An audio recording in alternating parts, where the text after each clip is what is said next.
Notre invité est le journaliste togolais Luc Abaki. Avec lui, nous allons parler du Mali et la mise en place d'une constitution pour élaborer la nouvelle constitution. Luc Abaki, c'est toujours un plaisir de vous avoir sur ce plateau. Vous allez bien? Bonjour. Bonjour Michel, j'espère que vous allez bien vous Je aussi. vais bien. D'accord. Les autorités maliennes ont annoncé la création d'une commission sous leur contrôle chargée d'élaborer une nouvelle constitution pendant une durée maximale de 2 mois. C'est à travers un décret qui a été signé. Luc Abaki, est-ce qu'on peut analyser la profondeur au prime abord de ce décret?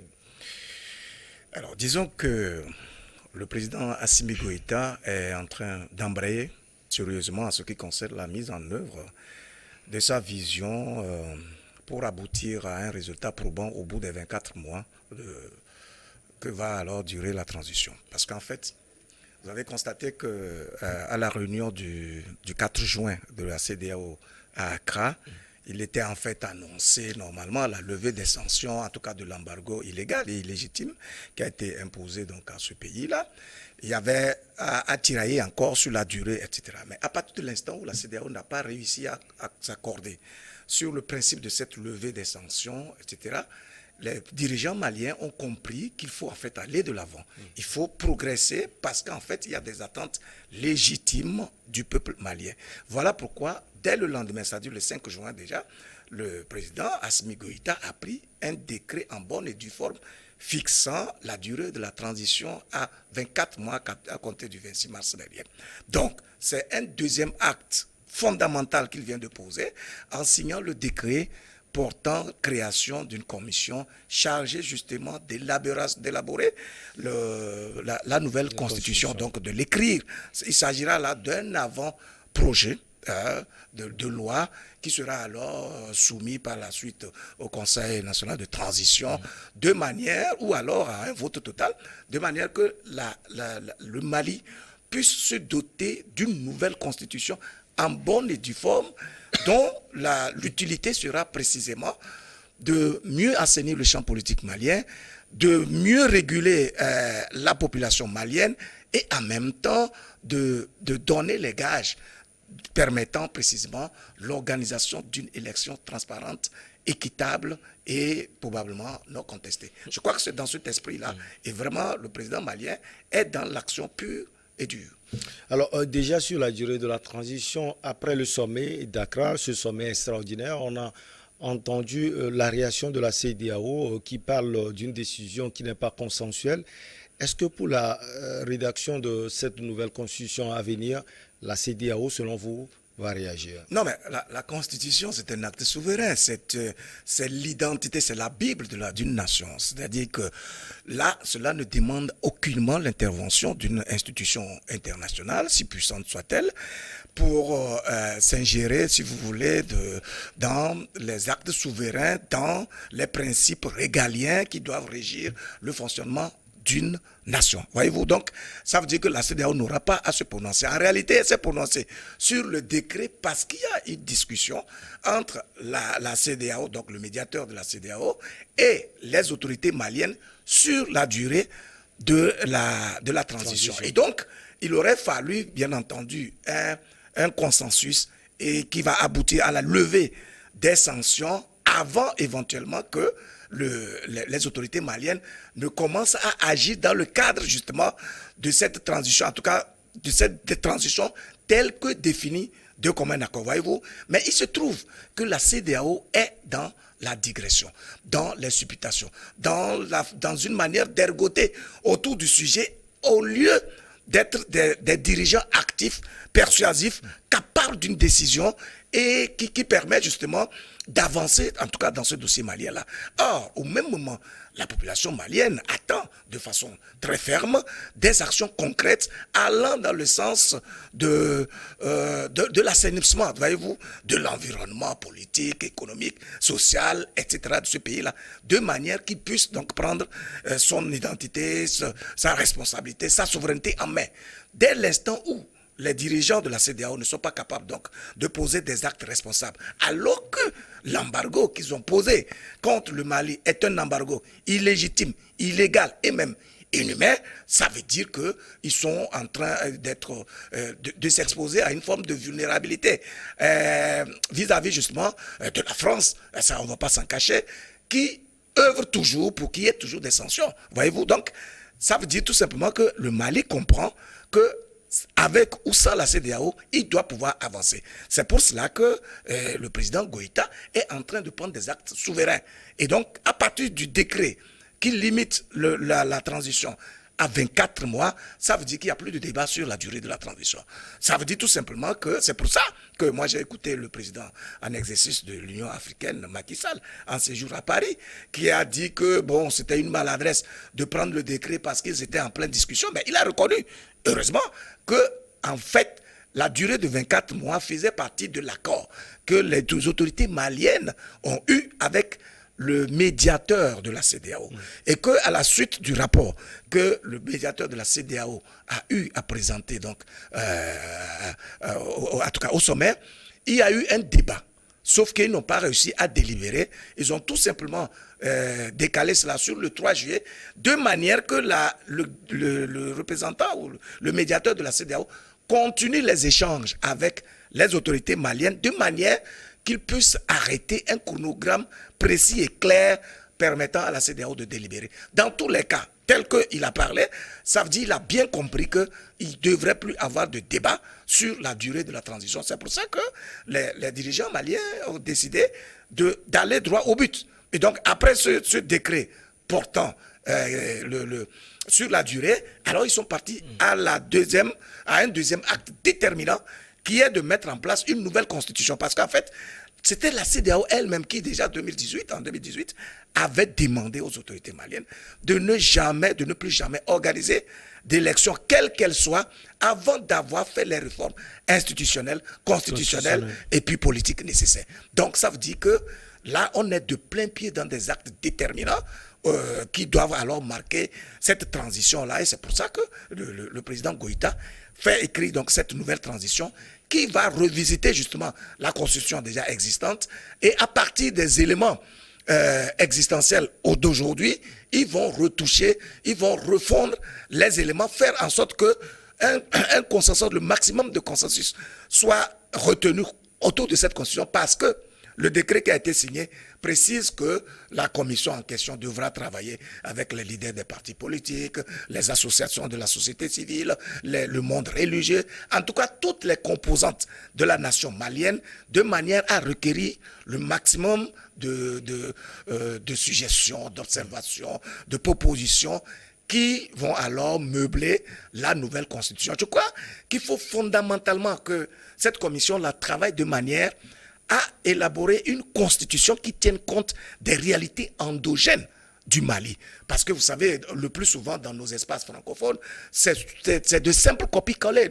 Nos constitutions sont complètement calquées sur les constitutions européennes, notamment françaises, etc. Donc, à partir de l'instant où le Mali décide d'assumer sa souveraineté, de s'affranchir du joug, du colon et du néocolon, du colon d'hier et du néocolon d'aujourd'hui, et de faire en sorte qu'il puisse vraiment porter sa souveraineté et son identité, il va falloir que la loi fondamentale puisse mettre tous les garde-fous nécessaires permettant de réguler de façon très responsable et assumer l'ensemble du peuple malien et donc d'aboutir à des résultats plus intéressants pour ce pays. Est-ce que la rédaction de la Constitution fait partie du chantier on ne peut plus titanesque aujourd'hui d'Assimi Goïta? Je vais parler de la transition. Ça fait partie. Vous savez, d'ailleurs même le décret précise que c'est dans l'esprit de la refondation de l'État malien. Vous savez que lorsque Assimi Goïta est venu, en tout cas moi j'observe une certaine méthode et un volet très pratique et très concret et même très cohérent dans la gouvernance de Assimi Goïta. Parce qu'en réalité, qu'est-ce qui a amené les militaires dans le champ politique malien? C'est le terrorisme, c'est la situation ingouvernable que vit le peuple malien et qui fait qu'il est exposé à un phénomène insaisissable, en tout cas par les dirigeants de l'époque.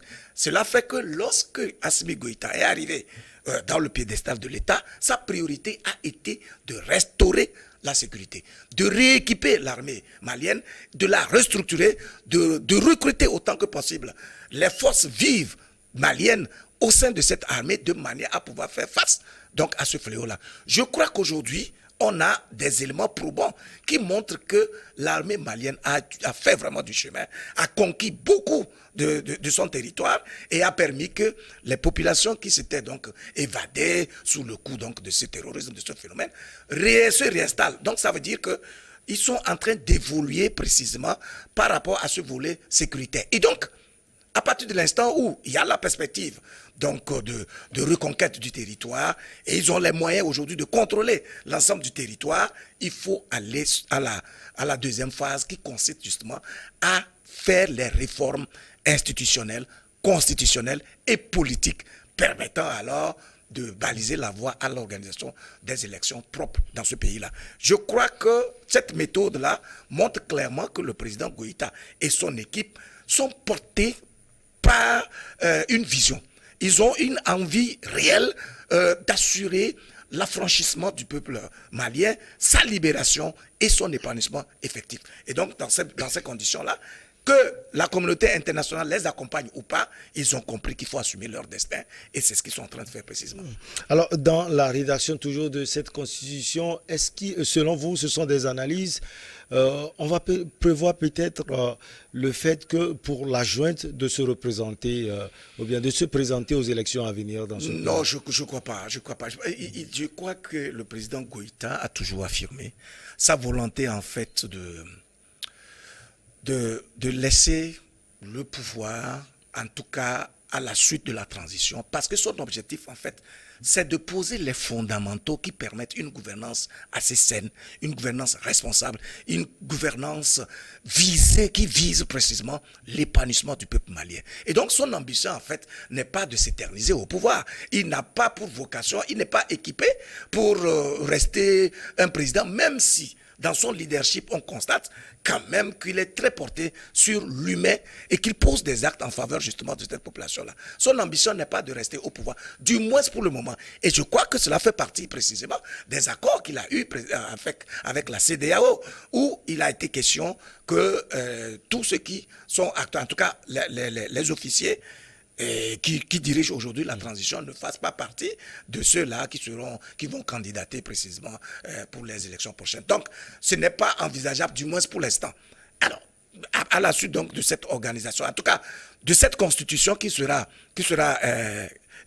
adoptée, c'est beaucoup plus de faire en sorte que la population malienne se retrouve dans un creuset commun, dans une vision qui est nationale et qui est une conscience nationale autour d'un certain nombre de valeurs. Donc, il s'agit des garde-fous, de la législation, de l'ensemble des lois essentielles qui permettent, si vous voulez, d'organiser la société malienne et de faire en sorte que chaque individu sache ses droits et ses devoirs, les limites à ne pas franchir, etc., etc. C'est tout comme toutes les constitutions du monde et qui posent les conditions, par exemple, les charges qui sont dévolues à un président de la République, à une Assemblée nationale, à beaucoup d'autres éléments constituants, si vous voulez, l'appareil directionnel de l'État et même de la société elle-même.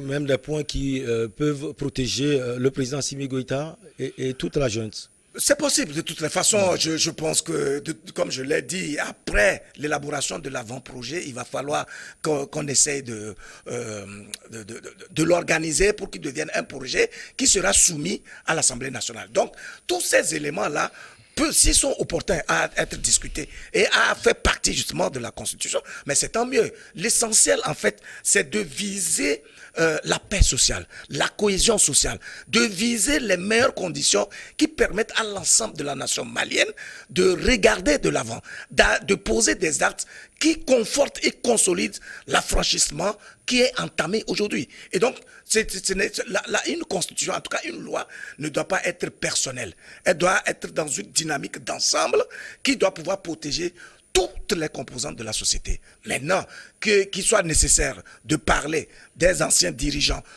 du Mali et du statut qu'il faut leur conférer, c'est tant mieux, ils vont pouvoir regarder cela. Et puis, mais ça ne va pas être tout simplement la personne de Goïta, mais toutes les personnes qui ont eu à exercer les rôles régaliens au sein de l'appareil directionnel de l'État malien. Alors, sur le sommet du 3 juillet à venir à Accra, on peut déjà commencer par faire des analyses, surtout concernant les décisions qui seront prises. Alors, je crois avoir dit tout à l'heure que j'ai suivi le président en exercice de l'Union africaine, Macky Sall, en France, qui a essayé de faire un petit résumé de comment les choses se sont passées le 4 juin dernier, et que, en fait, la perspective de cette levée des sanctions était envisageable, en tout cas pour le 3 juillet, à cette condition qu'il y ait un chronogramme précis qui soit défini de commun accord justement avec le médiateur.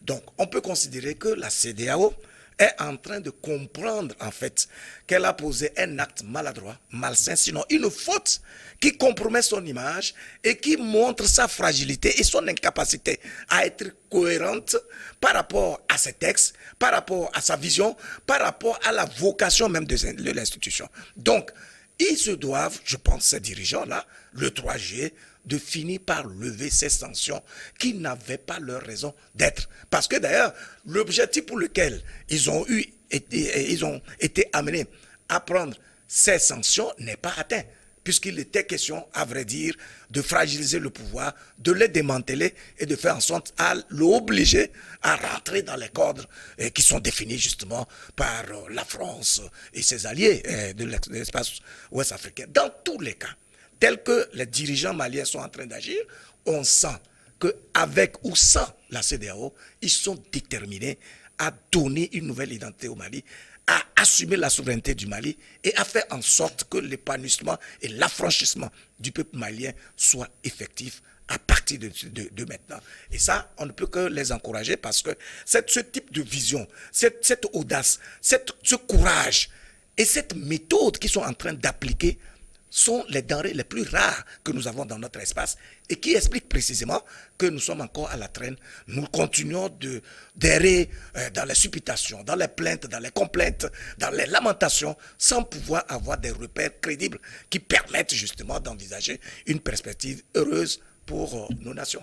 Oui, et cette décision n'est pas cohérente. Celui Kabaki, elle est illégale et illégitime, mais elle aura eu le mérite de pousser le Mali à fixer une date précise, parce qu'à l'époque, on parlait d'un intervalle de 6 mois à 5 ans. L'intervalle de 6 mois à 5 ans avait été défini, rappelons-le, par les assises nationales de la refondation du Mali. C'est-à-dire 90 000 délégués se sont retrouvés autour du sujet qui concerne la nation malienne pour revisiter l'ensemble des problèmes auxquels se heurte le peuple malien. Et à partir de cet instant-là, ils ont compris qu'il fallait impérativement travailler sur les fondamentaux qui permettent le vivre ensemble. Et donc, toute cette composante-là a fini par convenir d'une durée, d'un laps de temps. Ça veut dire, quand on dit du 6 mois à 5 ans, ça veut dire que ça peut être 6 mois, ça peut être 8 mois, ça peut être 1 an, 2 ans, etc. etc. Maintenant, c'est vrai, la CEDEAO est intervenue de façon particulièrement maladroite, mais ce ne sont pas les sanctions qui ont amené les militaires maliens à arrêter la date. C'est beaucoup plus la discussion qu'il y a eu entre le médiateur et les dirigeants maliens. C'est d'ailleurs pour cela que nous, les observateurs, nous ne comprenons pas pourquoi les dirigeants qui sont à un niveau aussi élevé... Parlant de médiateur, vous voulez parler du président togolais? Non, pas du tout. Je parle du médiateur officiel qui a été désigné donc par l'ancien président nigérian Goodluck Jonathan. Parce que c'est lui qui fait les navettes au Mali et qui discute de tout ce qui doit être fait. Et donc, c'est avec lui qu'il n'y avait pas de compromis sur les 24 mois, vous vous rappelez. Mais finalement, on constate que la CEDEAO est rentrée dans ses propres cordes et elle se rend compte que, en fait, elle exagère par ce fétichisme insensé des dates. Donc, à vrai dire, si le Mali a été amené à coopter le président togolais, c'est parce que les gens ne comprenaient pas au sein de la CEDEAO qu'ils doivent en fait se montrer raisonnables. Et puisque le président togolais s'est montré beaucoup plus ouvert, beaucoup plus disposé, et son ministre a affirmé à la place publique qu'eux, ils préfèrent le dialogue, ils préfèrent l'accompagnement à des sanctions.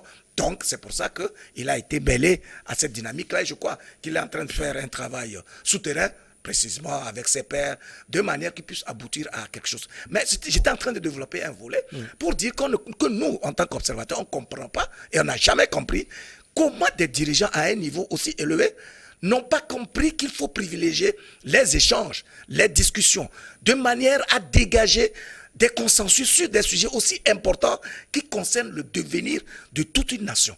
Et que de façon aveugle, ils aient décidé d'imposer un embargo, mais quasi inhumain, sur un peuple. Voilà que finalement, la solution a été de discuter. Et donc, au bout de la discussion, ils sont en train de dégager un consensus. Ce qui aurait dû être fait dès le départ, lorsqu'il y a eu la crise, lorsque les militaires sont venus, et surtout que ces derniers se sont montrés suffisamment disponibles et ouverts à la discussion, au dialogue, c'est ce qui aurait dû être privilégié parce que c'est la parole. Ce sont les échanges qui nous permettent d'assumer notre humanité. Voyez-vous? Donc, on ne peut pas comprendre que des gens qui dirigent, des gens qui sont supposés être des leaders, ne soient pas dans cette posture d'assumer leur humanité par l'échange des idées, par la discussion, par l'ouverture, par l'incarnation des valeurs humaines autour desquelles l'ensemble des citoyens doivent se retrouver. Donc aujourd'hui, notre prière reste que la CEDEAO revienne à la raison à la date du 3 juillet, lève tout simplement ses sanctions contre le Mali et donc accompagne le processus qui est engagé là, le processus des réformes, et puis qui va précisément aboutir à des élections consensuelles permettant d'avoir des institutions fortes plutôt que des hommes forts. Vous avez écrit un article et à travers cet article, on remarque que vous voyez à travers les actes posés par le président Assimi Goïta, vous dites que c'est un leader éclairé finalement. Mais oui, bien sûr. Pourquoi on va le dire, on ne le décrète pas. Pour raisonner, pour analyser, pour arriver à une conclusion, il faut toujours partir des faits.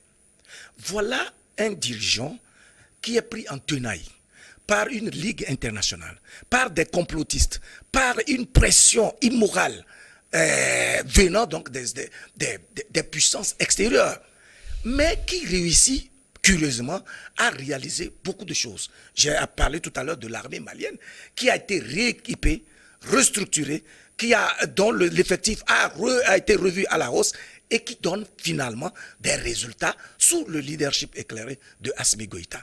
Et en dehors de cela, vous savez que le président Goïta a consacré les deux tiers de ce fonds souverain aux actions sociales, aux œuvres sociales. Et pas plus que le week-end là, il a inauguré le 200e forage en un an en faveur des écoliers, etc. En dehors de cela, il continue de réaliser des infrastructures, de payer, il a investi jusqu'à 204 milliards de francs CFA pour augmenter les salaires des fonctionnaires maliens.